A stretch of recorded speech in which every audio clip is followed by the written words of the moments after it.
Have you ever felt like time was just passing you by?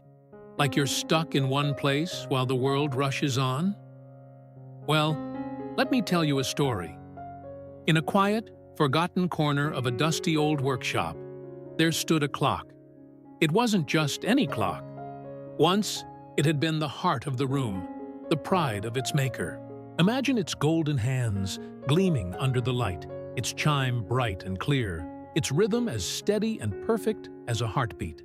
But that was a long time ago. Now, it was just silent. The hands were frozen, the chime had faded, and the rhythm was gone. The clock felt a profound emptiness, a sense of worthlessness that settled deep within its gears. "What good am I?" it would whisper into the dusty air. "If I can't even tell the time? What is my purpose now?" Days bled into nights, and nights faded back into days. The clock watched the world through the workshop window, a silent, heartbroken observer. It saw the sun paint the sky with brilliant oranges and purples at dawn.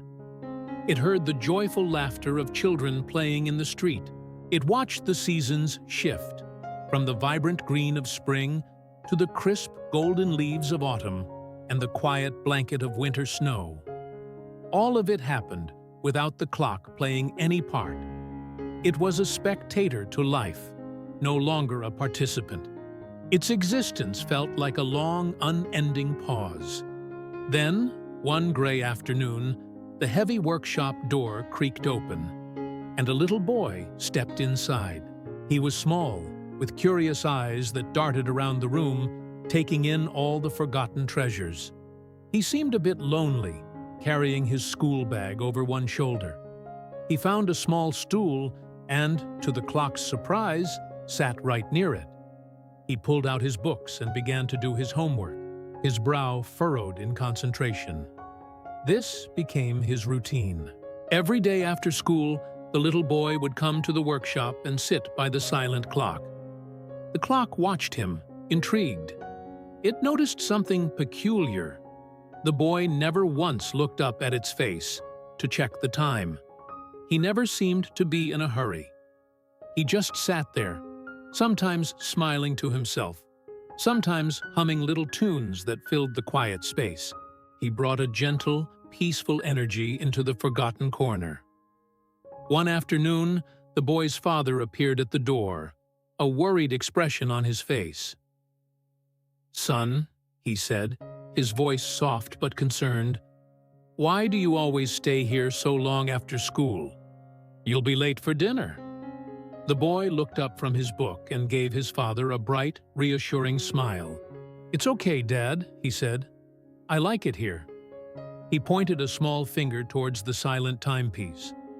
"Because this clock, it doesn't rush me." The father paused, his expression softening as he looked from his son to the old, broken clock. He seemed to understand something in that moment. The boy continued, his voice filled with a simple, profound wisdom. "Everywhere else, at school, at home, people are always telling me to hurry up. Time is running out. You'll be late. But here," he said, his gaze returning to the clock with affection, "here, I can just be. I can think. I can breathe." A feeling the clock hadn't felt in years surged through its motionless gears. A shiver, not of cold, but of revelation. For the very first time since it had stopped ticking, it understood. Its value wasn't tied to its function.